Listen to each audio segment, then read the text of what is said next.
It's a lovely day. It's not that cold. Welcome to the library's front porch for our 6th annual Poetry on the Patio. I'm Dan Gjelten, director of the University Libraries, and as you know, April is National Poetry Month, and the libraries choose to celebrate, have celebrated the month for the last 6 years by holding this reading. We've been really lucky with weather for the last 6 years. Last year, if you recall, we were playing, it was like, should we be inside or outside? And Ron Riley was really, we tested his patience because we had him set up in there and then move out here at the last minute. But it's a little chilly today. But isn't there a famous line of poetry, April's the coolest month, though? Isn't that how that goes?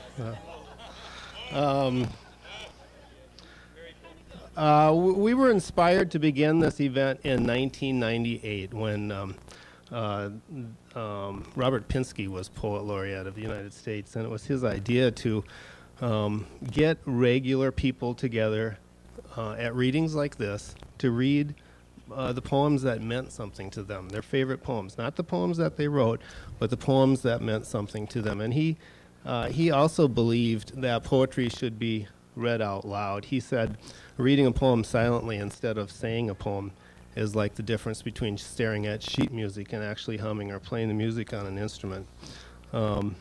So the Favorite Poem Project now lives on. Pinsky's not our Poet Laureate anymore. Does anybody know who our current Poet Laureate is? Okay. Should I tell you, or should I let you go look it up on the web? It is Louise Gluck right now. She just became Poet Laureate a few months ago, as a matter of fact. The way this works is that each reader selects his or her own poem. We have nothing to do with the selection of poetry that you're about to hear today. It's a potluck, and we've been very lucky, as potlucks often, you get a little of this and a little of that, and some are famous and classic, and some are you've never heard of. And almost every year there's been a poem that I hadn't heard of and wanted to read again. So we've had 70 different members of the St. Thomas community stand up and read poems of their choosing now over the last 5 years. I would like to thank Julie Kimlinger. She does everything on this. All I do is what I'm doing right now. Julie does everything else, including recruiting the readers. And she spends the whole year doing that. That's not all she does, though. I think, it used to be kind of hard. It was like pulling teeth. And I think I said last year that everybody's favorite time to read a poem is next year. Maybe I'm exaggerating just a little bit when I say I think it's getting a little bit easier. And I hope that's true. We're not quite at the point of starting a wait list, but that could happen next year. So, get in early. The way this is going to work, those of you who have been here before know that it's pretty informal. You've got a program. You readers know who you are. When it's your turn, get up and come up and read your poem. And we like it when you tell us who you are and maybe something about the poem and why you think that why this poem is special for you. Before we begin, I would like to note this is the second year in a row that we've had the poetry on the patio has happened during a time of war.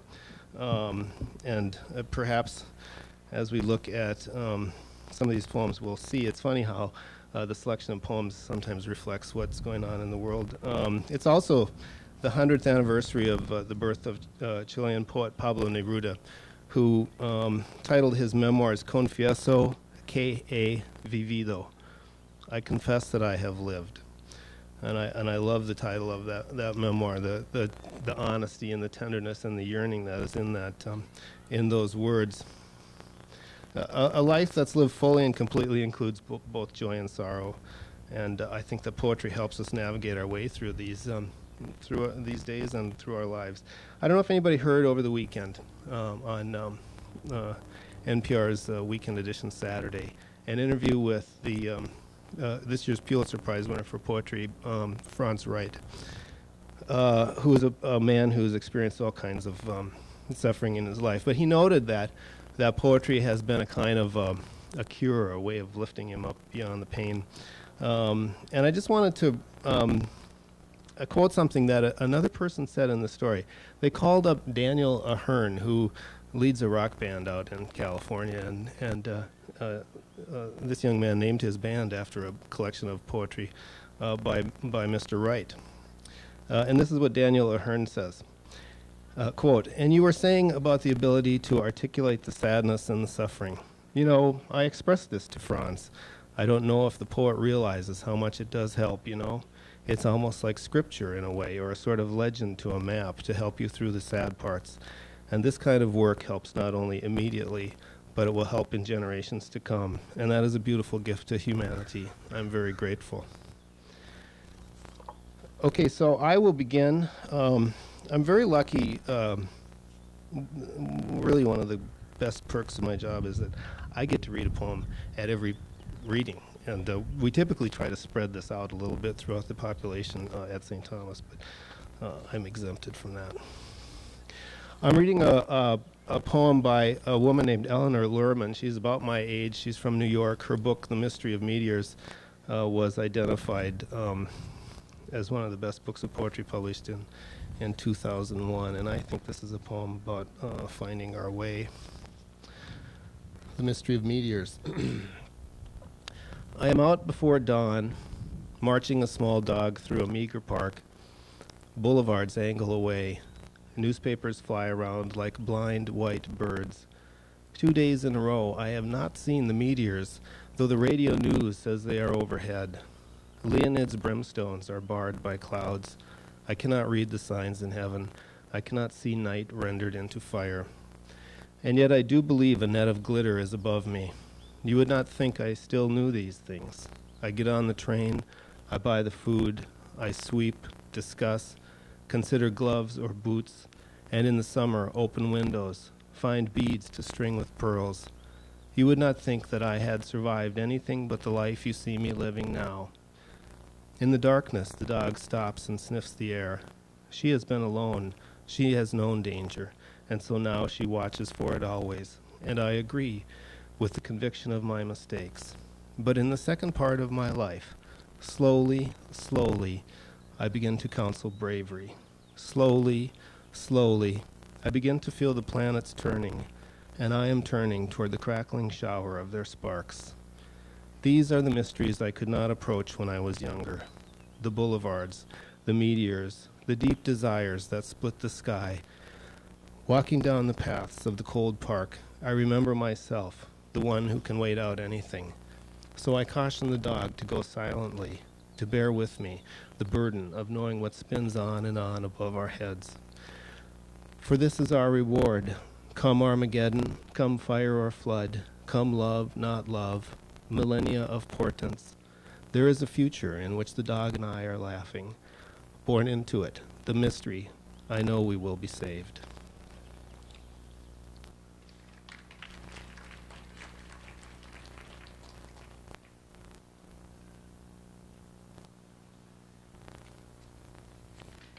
Hello, I'm Pat Sirek.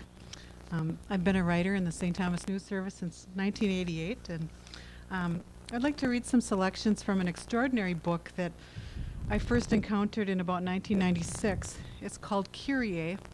It's by an American poet, Ellen Bryant Viogt, and it was a finalist for the National Book Critics Circle Award that year. Voigt's book is really interesting in this particular year of a war. It's a sequence of linked blank verse sonnets that recreate voices that were lost in the 1918 flu epidemic. That, as many of you know, was during World War I, and this pandemic killed more than 25 million people. The U.S. toll alone, she writes, was 500,000 dead, as many servicemen killed by influenza as in combat, and that many civilians. In 1 year, 1/4 of the total U.S. population contracted influenza. 1 of 5 never recovered. Nevertheless, the national memory bears little trace. And I found these poems to be beautiful, and they're moving in their language and their poetic structure. And I'd never thought about poetry recreating a lost history, and that's what I think these poems do. So I'll read you 3 of the sonnets. They're all kind of linked, but I'm not going to read them There's one missing in this order. I thought that would get too long, but I just couldn't leave out the last one. I liked it so much. This one, too, starts with a poem with dogs as a character. All ears, nose, tongue, and gut. Dogs know something's wrong. Chickens don't know a thing. Their brains are little more than optic nerve. They think it's been a very short day and settle in the pines, good night, head under wing, near their cousins, but welded to a lower branch. Dogs, all kinds of dogs. Signals are their job. They cock their heads. Their backs bristle. Even house dogs wake up and circle the wool rug. Outside the vacant yard, then, within minutes, something eats the sun. When does a childhood end?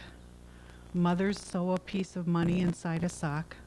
Fathers unfold the map of the world. And boys go off to war. That's an end, whether they come back wrapped in the flag or waving it. Sister and I were what they kissed goodbye, complicitous in the long dream left behind. On one page, willful innocence. On the next, an army captain writing from the ward with a few details and much regret. A kindness she wouldn't forgive and wouldn't be reconciled to her soldier lost, or me and my luck, or the petals strewn on the grass, or the little boys still on the playground routing evil with their little sticks.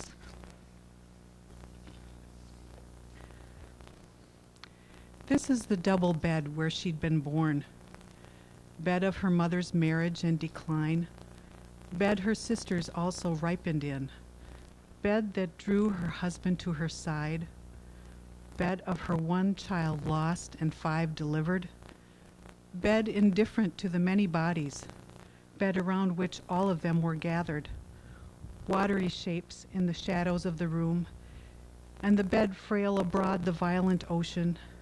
The frightened beasts so clumsy and pathetic, heaving their wet breath against her neck. She threw off the pile of quilts, white face like a moon, and then entered straightaway into heaven.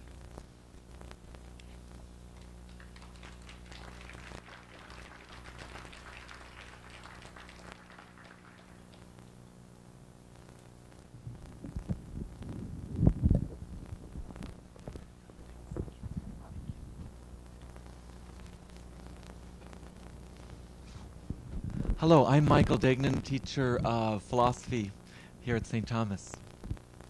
And the poem I'm selecting for today is William Butler Yeats, Easter 1916.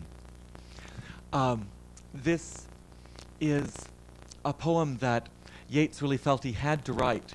3 years earlier, in 1913, he wrote a poem called September 1913, which was chastising the Irish nationalists of the day for being more concerned with earning money than seeking their freedom from England.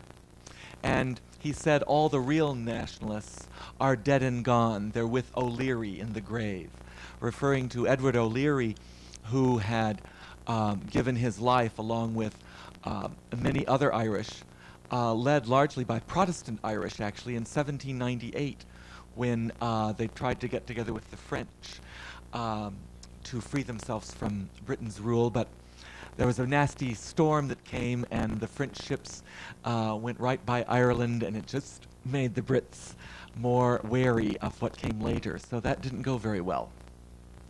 At any rate, in Easter 1916, as you know, Irish nationalists took over on that Sunday morning the post office. They broke the windows and created quite a row. Every one of those leaders was executed. But 5 years later, 6 years later, Ireland, 3 of its counties did get independence from Britain. And as you know, one county still is under her control.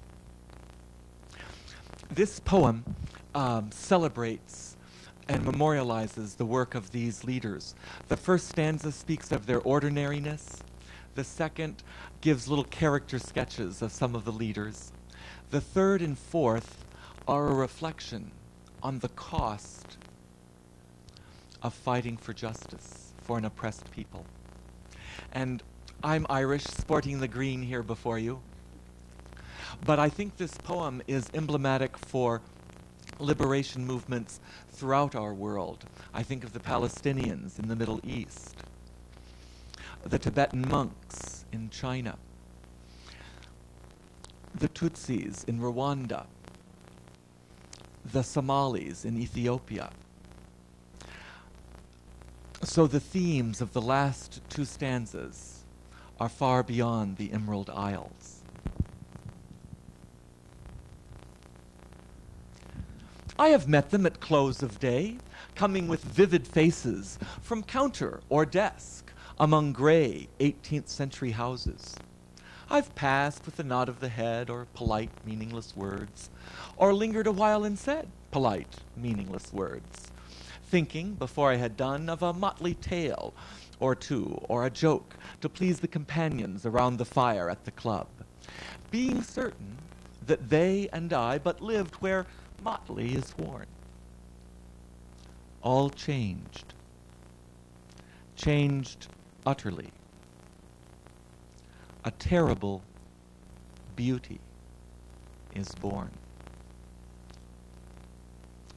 That woman's days were spent in ignorant goodwill, her nights in argument with her voice shrill.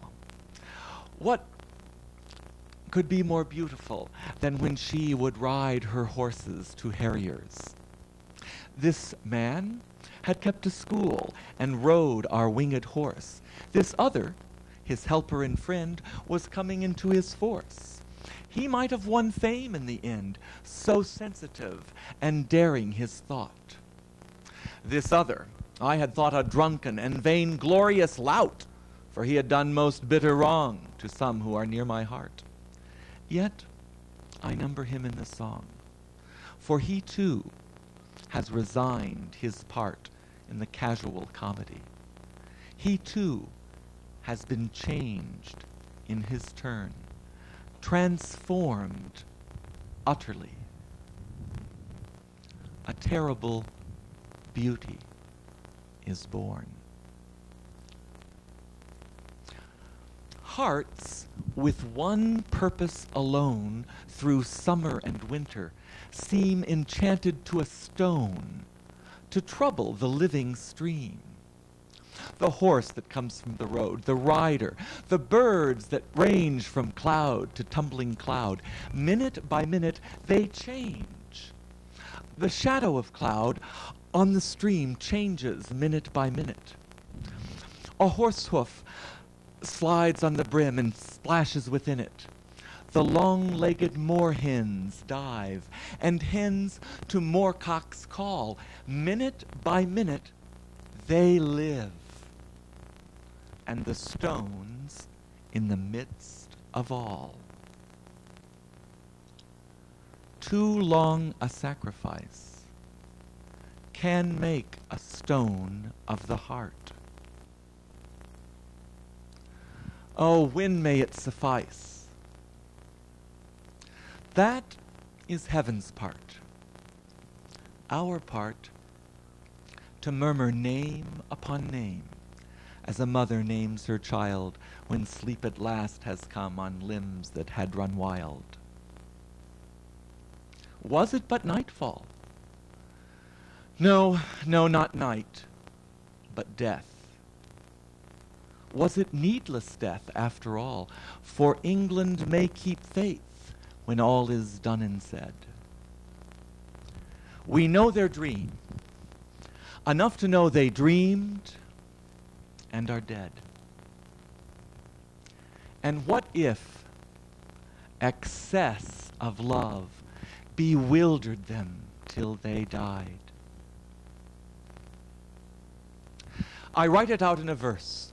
MacDonough and MacBride, Connolly and Perth, now and in time to be, wherever green is worn, are changed, changed utterly. A terrible beauty is born.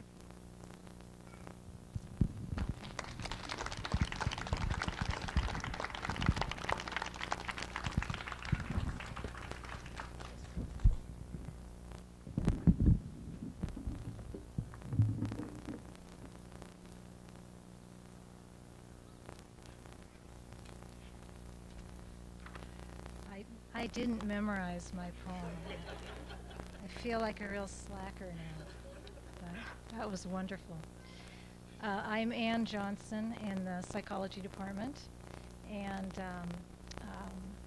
I chose this poem because I like the poet John Clare. He's not very well known, 19th century British poet who was kind of lived in obscurity, partly because he was very poor. He lived his entire life in poverty and also suffered a lot from mental illness and spent the last 20 years of his life in an asylum. And I suppose because I'm a psychologist, that sort of intrigues me. I don't know. But he wrote beautiful poetry even throughout all of that difficulty that he faced. This is his best-known poem called I Am by John Clare. I am, yet what I am, none cares or knows. My friends forsake me like a memory lost. I am the self-consumer of my woes. They rise and vanish in oblivion's host, like shadows in love's frenzied, stifled throes. And yet I am, and live like vapors tossed into the nothingness of scorn and noise, into the living sea of waking dreams, where there is neither sense of life or joys, but the vast shipwreck of my life's esteems. Even the dearest that I love the best are strange, nay, rather stranger than the rest. I long for scenes where man hath never trod, a place where woman never smiled or wept, there to abide with my Creator, God, and sleep, as I in childhood sweetly slept, untroubling and untroubled where I lie, the grass below, above the vaulted sky.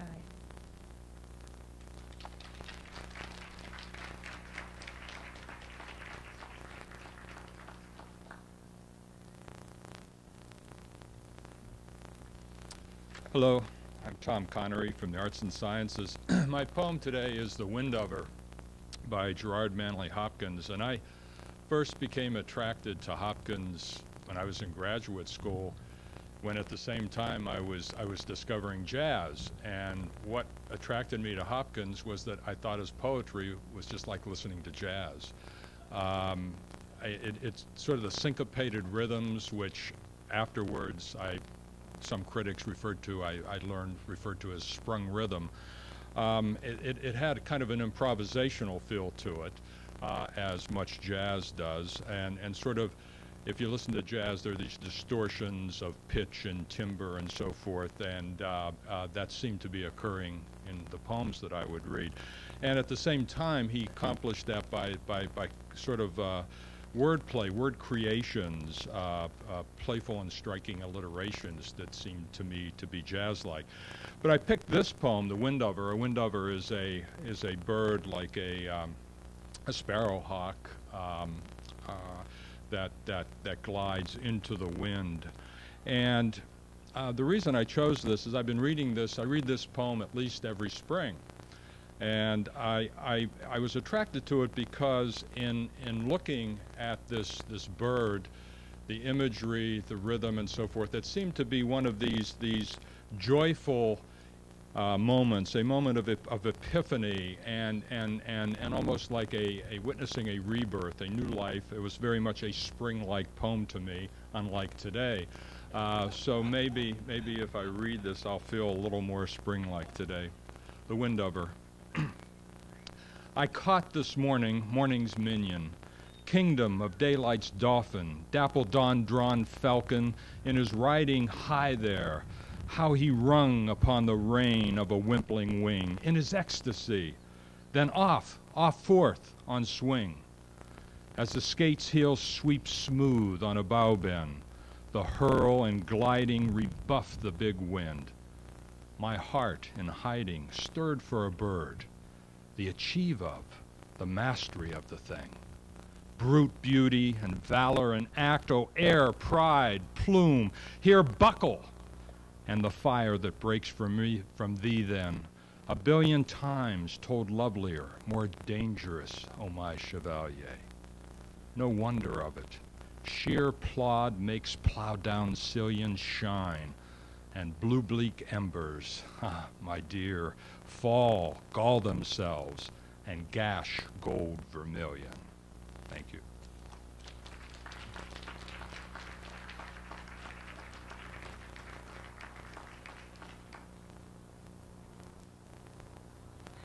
Hello, I'm Amy Kritzer from the Department of Theater, and I'm going to read some poems, a couple of poems by Shel Silverstein. Humor is an important path to truth, and Shel Silverstein uses humor to explore truths about universal human emotions and human relationships. These two poems are both about anxiety. The first anxiety is from a child's point of view. The second anxiety is from a parent's point of view. What if, and always sprinkle pepper. Last night, while I lay thinking here, some what-ifs crawled inside my ear and pranced and partied all night long and sang their same old what-if song. What if I'm dumb in school? What if they've closed the swimming pool? What if I get beat up? What if there's poison in my cup? What if I start to cry? What if I get sick and die? What if I flunk that test? What if green hair grows on my chest? What if nobody likes me? What if a bolt of lightning strikes me? What if I don't grow taller? What if my head starts getting smaller? What if the fish won't bite? What if the wind tears up my kite? What if they start a war? What if my parents get divorced? What if the bus is late? What if my teeth don't go in straight? What if I tear my pants? What if I never learn to dance? Everything seems swell, and then the nighttime what-ifs strike again.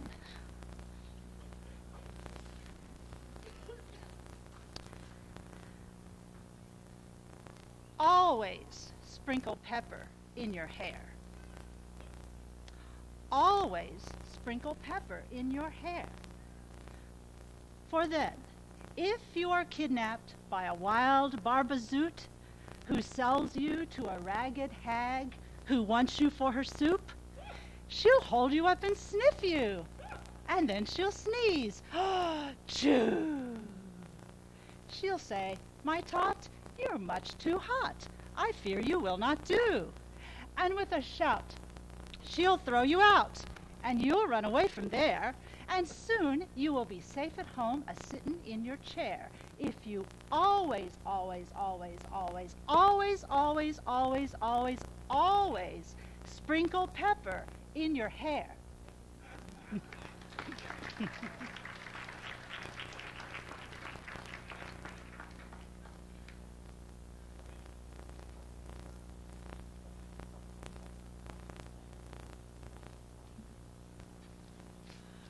Hi, I'm Rob Maslen. I'm a visiting professor from the University of Glasgow. I love poetry that tells a story, narrative poetry, and I thought I would read you today a narrative poem, a Scottish narrative poem. I'm not a Scot myself, but the Scots have often forgiven me for trying to read Scottish poems in Scots. There are a few words which I should explain. Fairly means marvel. Tet, tuft or lock of hair.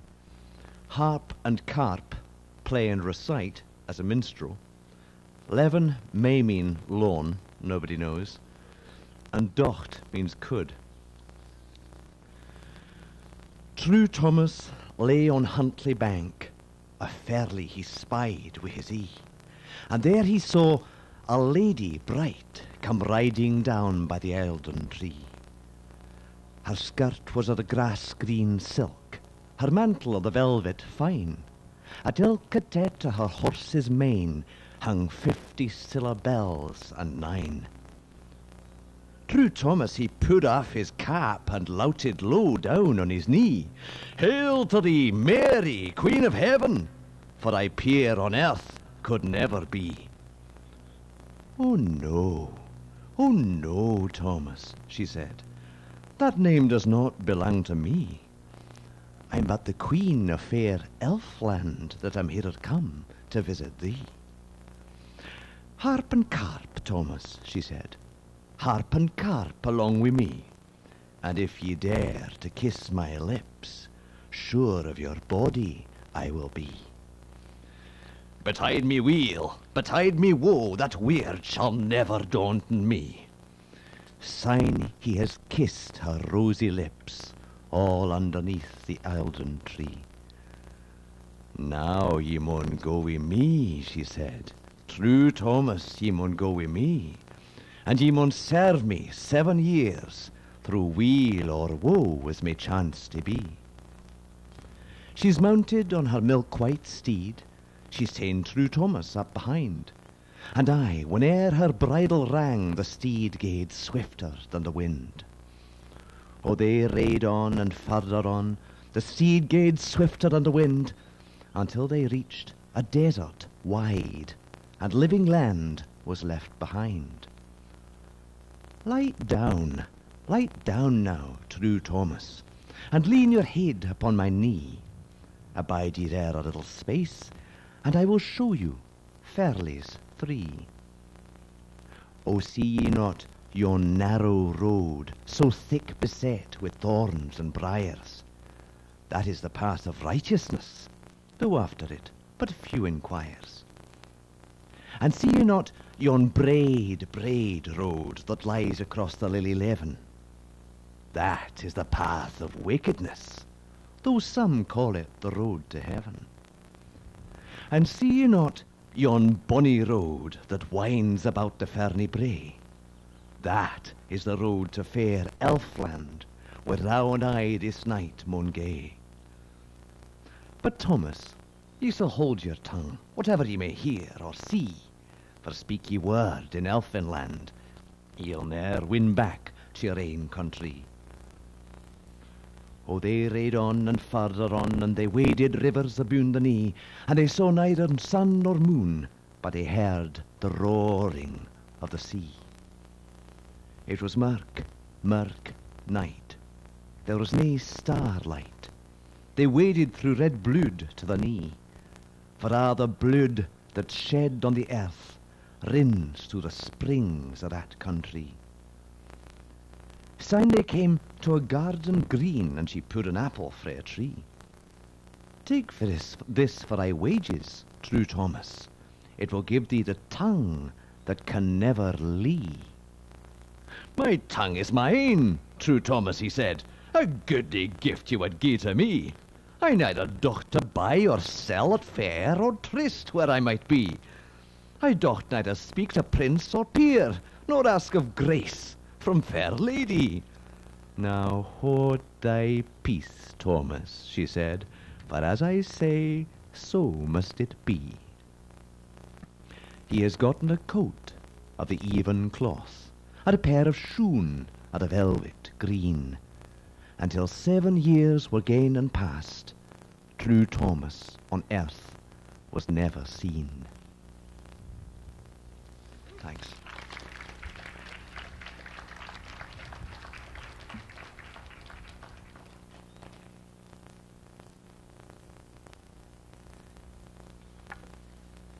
It's always better to see.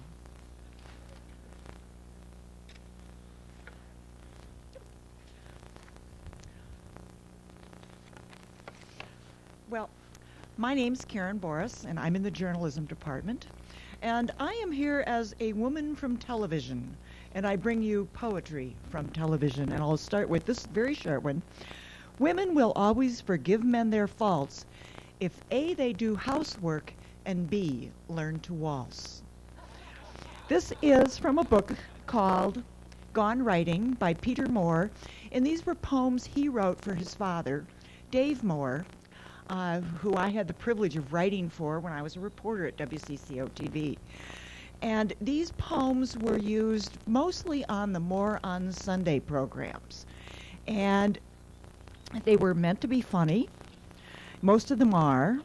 Let me read this one. It's hooked up a little bit to news of the day.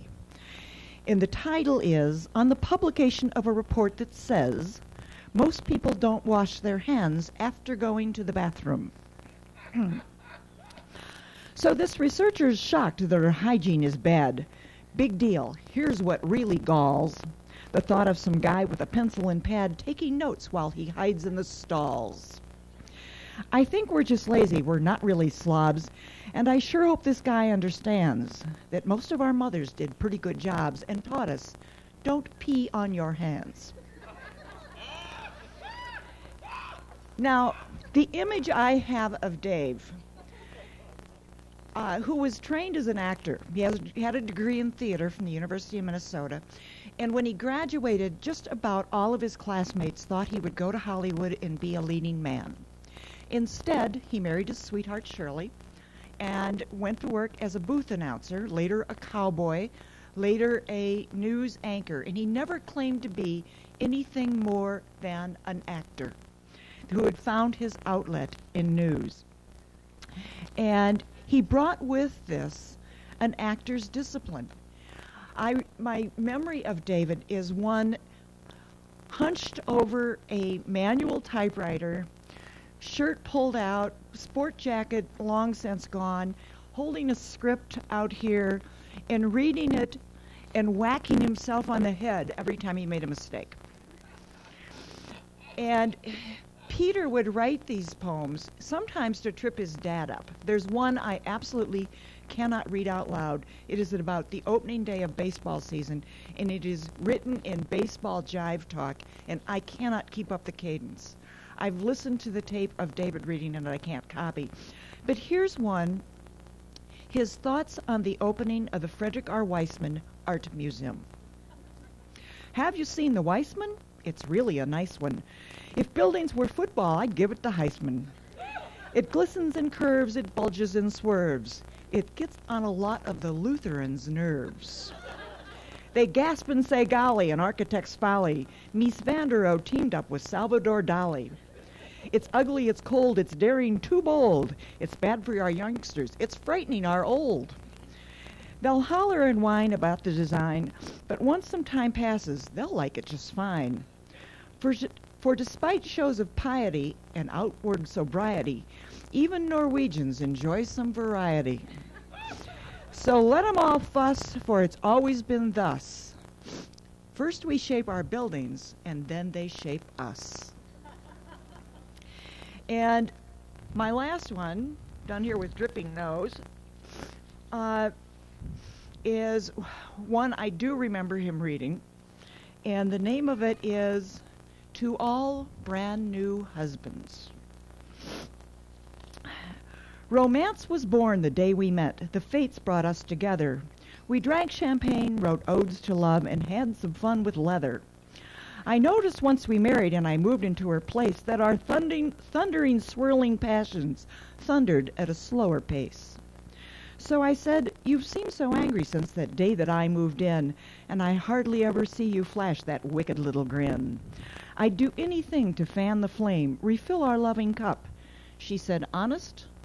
I said, yes. She said, all right, buddy, listen up.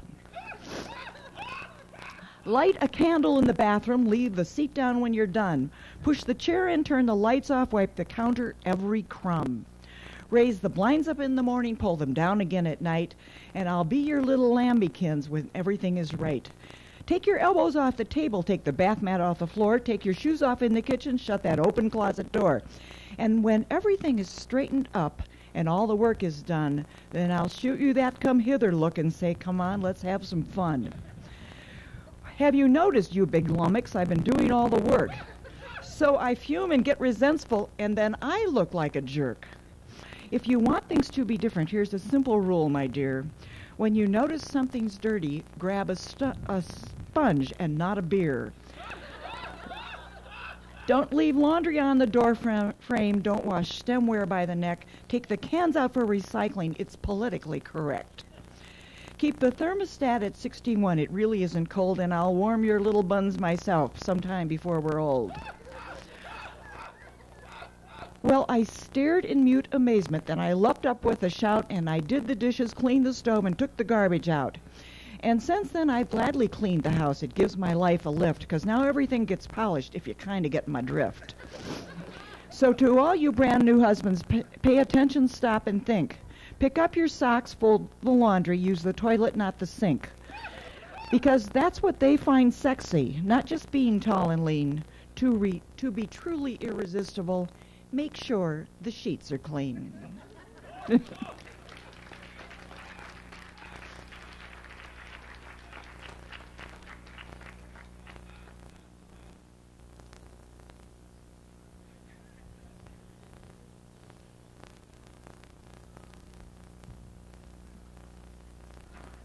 So nice to be back on campus on this lovely spring day. Julie was looking for people this year, obviously, because she had to go into the ranks of those of us who aren't here anymore. I'm Merritt Nequette. I was here for 25 years, 18 of those in the music department and the last 7 in the dean's office. And there's a little leeway that I've taken here because none of these are really poems, but she said it's okay. My wife was Pauline Lambert, and she had been the first woman administrator hired as the assistant dean back in 1976, and had various other administrative offices. And when Father Deese became president, he asked her to be his executive assistant, and that was the position she was in until she retired at the end of 1997. She died last August, and a number of people found that something that I knew, that she collected a lot of sayings and used to make them into bookmarks to give people and so on. And she also just collected things that sounded interesting to her. One of the things that fascinated her, and which I am also fascinated by, are the parallels that we find in other religious traditions and how they intersect with our own Christian upbringing. And so the 3 things which I think are somewhat poetic, although they're not strictly they're not really poems, are from 3 different traditions. The first is Instructions for Life in the New Millennium from the Dalai Lama. Take into account that great love and great achievements involve great risk. When you lose, don't lose the lesson. Follow the 3 R's: respect for self, respect for others, and responsibility for all your actions. Remember that not getting what you want is sometimes a wonderful stroke of luck. Learn the rules so that you know how to break them properly. Don't let a little dispute injure a great friendship. When you realize you've made a mistake, take immediate steps to correct it. Spend some time alone every day. Open your arms to change, but don't let go of your values. Remember that silence is sometimes the best answer. Live a good, honorable life. Then when you get older and think back, you'll be able to enjoy it a second time. A loving atmosphere in your home is the foundation for your life. In disagreements with loved ones, deal only with the current situation. Don't bring up the past. Share your knowledge. It's a way to achieve immortality. Be gentle with the earth. Once a year, go someplace you've never been before. Remember that the best relationship is one in which your love for each other exceeds your need for each other. Judge your success by what you had to give up in order to get it. Approach love and cooking with reckless abandon.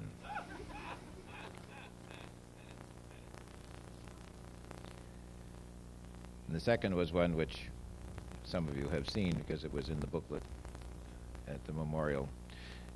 It's an Anishinaabe prayer.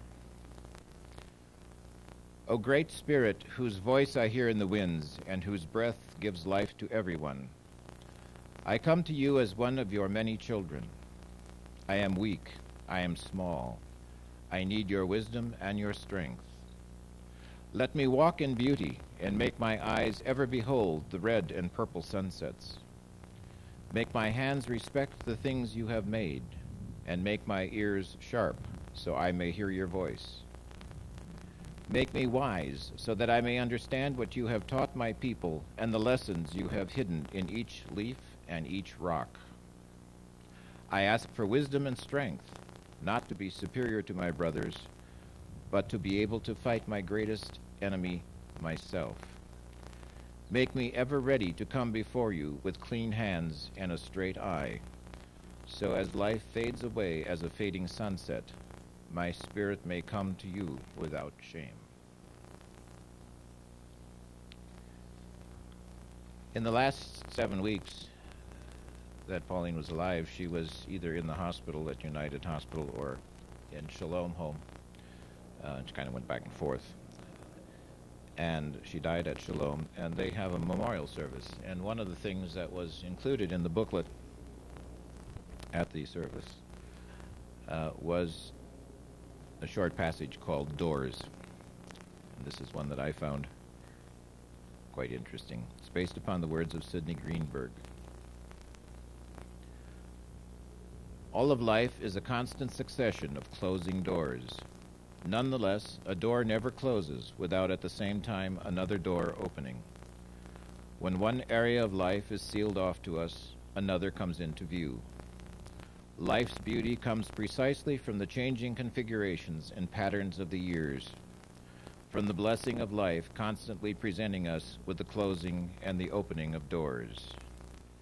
May we find the courage and the patience to find the door that opens at the time when doors close, that we do not despair, that we do not surrender our hope, that we hold on tenaciously until we find the way to renewed life and renewed zeal.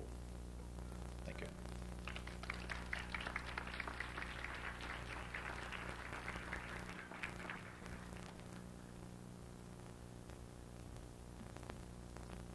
Hello, I'm Ivancica Schrunk, adjunct in history, and I'll be reading a poem in Croatian first and then in my translation in English.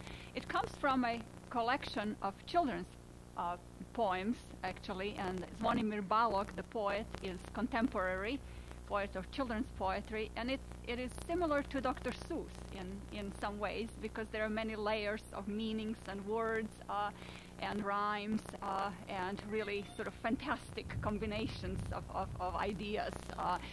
The collection received several awards in the mid-70s for text and illustration, and in 1975 it also received a second prize at the International Fairs of Books in Moscow.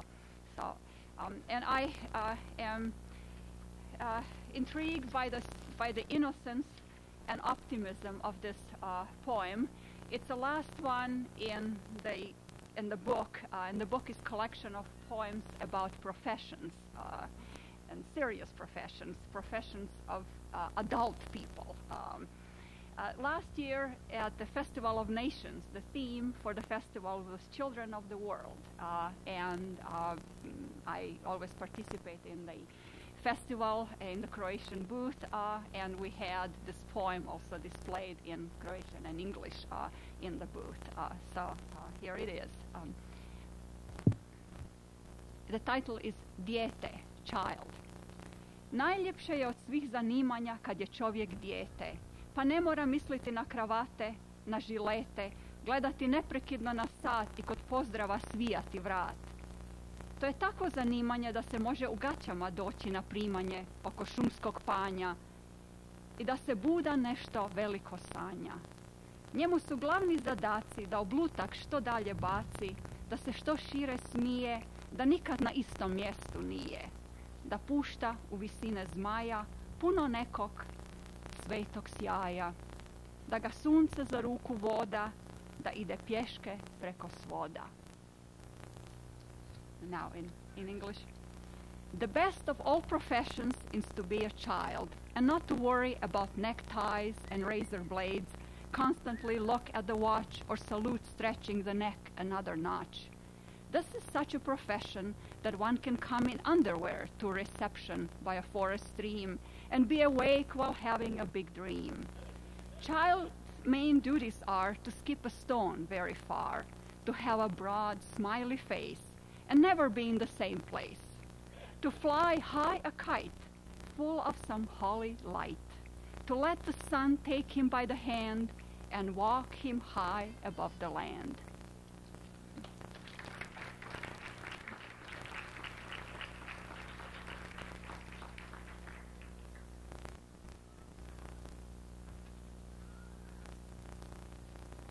My name is Tom Hodgson, and I'm your swimming coach. And I've spent the last 36 years talking to people who are standing in the water freezing. And so I know what you're going through, and this will be mercifully short. My selection comes from a book of poetry that was a gift from your host, Dan Gjelten, on the occasion of my birthday last November. That would be November 21st. And this particular poem, The Piece of Wild Things, epitomizes what I really love about poetry. It's only 11 lines, but those few words have the ability to stir feelings, obviously, within me, within us.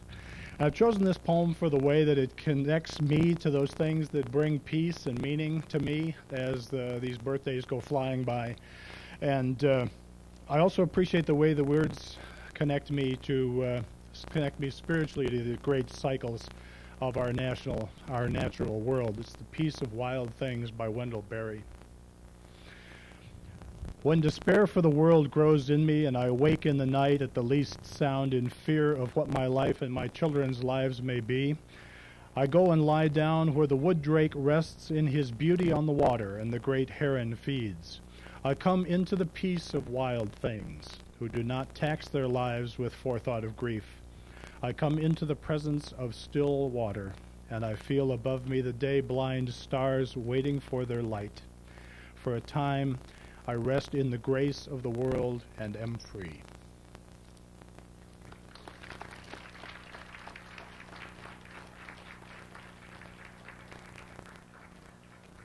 What a wonderful collection of poetry. Thank you all for reading. Thank you, Julie, for putting this together. I hope you didn't get too cold. There's some ice-cold lemonade over there, which I'm sure will be very appealing too. Now, so stick around, and we'll see you again next year. Thanks a lot.